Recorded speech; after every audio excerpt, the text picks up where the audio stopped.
ત્યાર પછી પરમાત્માનું પૂજન કરવું એ અર્ચન ભક્તિ છે. વંદનમ, ત્યાર પછી નમસ્કાર ભક્તિ બતાવી તો પરમાત્માને નમસ્કાર કરવા માત્રથી પણ આપણી એક વંદન ભક્તિ સિદ્ધ થાય છે.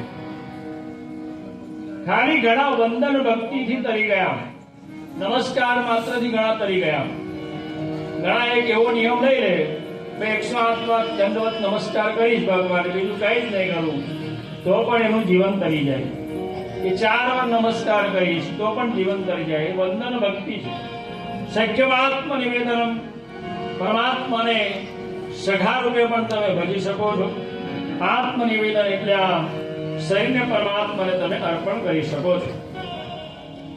ત્યારબાદ ભગવાનના જે 24 અવતારો છે તેની કથા બતાવી છે. એ 24 અવતારો કયા કયા, તો એની નામાવલી અહીંયા બતાવી છે. ભાગવતમાં 24 અવતારોનું વર્ણન, એમાં 10 અવતારોનું વર્ણન મુખ્ય, એમાં કૃષ્ણ અવતારનું વર્ણન મુખ્ય બતાવ્યું છે. તો સનત કુમારનો પહેલો અવતાર છે, વરાહ ભગવાનનો બીજો અવતાર, ત્યારબાદ દેવર્ષિ નારદજીનો અવતાર, ત્યારબાદ નર નારાયણનો અવતાર, ત્યારબાદ કપિલ ભગવાનનો અવતાર, ત્યાર પછી દત્તાત્રેય ભગવાનનો અવતાર, યજ્ઞ ભગવાનનો અવતાર, ત્યાર પછી વૃષભાવતાર, ત્યાર પછી પૃથુ ભગવાનનો અવતાર, ત્યાર પછી મત્સ્યાવતાર, ત્યાર પછી કૂર્માવતાર, ત્યાર પછી ધન્વંતરી ભગવાનનો અવતાર, ત્યાર પછી મોહિની ભગવાનનો અવતાર, ત્યાર પછી નૃસિંહ ભગવાનનો અવતાર, ત્યાર પછી પરશુરામાવતાર, ત્યાર પછી વેદ વ્યાસનો અવતાર જેમને 18 પુરાણો લખ્યા, ત્યાર પછી રામાવતાર, ત્યાર પછી બલરામ અવતાર, ત્યાર પછી કૃષ્ણ અવતાર, ત્યાર પછી બુદ્ધાવતાર, ત્યાર પછી કલ્કી અવતાર, ત્યાર પછી હંસાવતાર અને ત્યાર પછી હયગ્રીવ અવતાર. આ 24 અવતારોનું વર્ણન અહીંયા ભાગવતજીમાં બતાવ્યું છે. ત્યાર પછી સીધી કથા બતાવી, વ્યાસજીને જે અસંતોષ થયો તેની લીલા કથા બતાવી. આ વેદ વ્યાસ એ સાક્ષાત ભગવાન શ્રી હરિનારાયણનું સ્વરૂપ છે અને જ્ઞાનાવતાર કહેવાય છે, બુદ્ધિનો ભંડાર કહેવાય છે. અને આ વેદ વ્યાસજીએ વેદોના વિભાગ કર્યા, વેદોનો વિસ્તાર કર્યો, તેથી તેમનું નામ પડ્યું વેદ વ્યાસ. આ વેદ વ્યાસનું એક બીજું નામ છે બાદરાયણ. આ વેદ વ્યાસજીએ બોરના જંગલમાં બેસીને તપશ્ચર્યા કરી હતી, તેથી તેમનું નામ પડ્યું બાદરાયણ.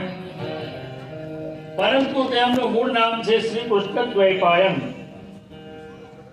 કૃષ્ણ એટલે કહેવાયા તેઓ શ્યામ વર્ણના હતા અને દ્વૈપાયન એટલે કહેવાયા તેઓ દ્વીપ મધ્યમાં જન્મ્યા હતા. વેદ વ્યાસના માતાનું પિતાનું નામ છે પારાશર ઋષિ અને સત્યવતી થી આ એમની ઉત્પત્તિ થયેલી હતી. આ વેદ વ્યાસજીએ 18 પુરાણો લખ્યા, મહાભારતનો ગ્રંથ રચ્યો, વેદોનો વિસ્તાર કર્યો, તેથી તે વેદ વ્યાસ તરીકે ઓળખાયા.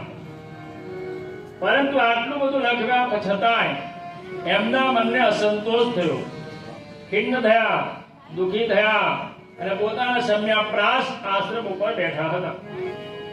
એવામાં નારદજી ત્યાં પધાર્યા.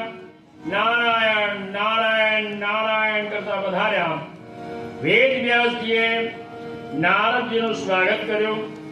નારદજીએ વેદ વ્યાસજીને નમસ્કાર કર્યા અને વેદ વ્યાસજી નારદજી સામસામે નમસ્કાર કરીને બેઠા. સત્સંગ શરૂ થયો અને નારદજી વેદ વ્યાસજીને કહેવા લાગ્યા કે આટલા બધા દુઃખી અને ઉદાસ થઈને કેમ બેઠા છો? વ્યાસજીએ કીધું હું આટલો બધો દુઃખી કેમ છું એ મને પોતાને ખબર નથી. હું આટલો બધો નિરાશ કેમ છું એ હું જાણતો નથી. નારદજીએ કીધું તમારી ઉદાસીનતાનું કારણ મને ખબર છે, બતાવો. તો કે બતાવો. ત્યારે નારદજીએ કીધું ઈશ્વર જગતના માતા છે, ઈશ્વર જગતના પિતા છે એવું વર્ણન તમે પુરાણોમાં બહુ કર્યું, પરંતુ એ ઈશ્વર પૃથ્વી પર કોઈ માતાને ત્યાં કોઈ પિતાને ત્યાં જન્મ ધારણ કરે તેવું વર્ણન નથી કર્યું. હે વ્યાસજી, રોમ રોમમાં અનંત કોટી બ્રહ્માંડો વિરાજમાન છે એવું વર્ણન તમે બહુ કર્યું, પરંતુ એ જ બ્રહ્માંડોને ધારણ કરનારને પૃથ્વી પર કોઈ માતા ખોળામાં ધારણ કરે તેવું વર્ણન નથી કર્યું. હે વ્યાસજી, તમે પુરાણોમાં એવું વર્ણન તો બહુ કર્યું કે બ્રહ્મ સ્તુતિથી પ્રસન્ન થાય છે, પરંતુ એ જ બ્રહ્મ બ્રજવાસીઓના શબ્દોથી પ્રસન્ન થાય તેવું વર્ણન નથી કર્યું. હે વ્યાસજી, તમે પુરાણોમાં અન્ય દેવી દેવતાઓનું કથામાં વર્ણન કર્યું, પરંતુ બાલકૃષ્ણ લીલાનું ગાન નથી કર્યું. માટે તમને અસંતોષ છે, માટે તમે ભગવાનની મન મૂકીને શ્રી કૃષ્ણની લીલાનું ગાન કરો તો તમારા મનને શાંતિ થશે.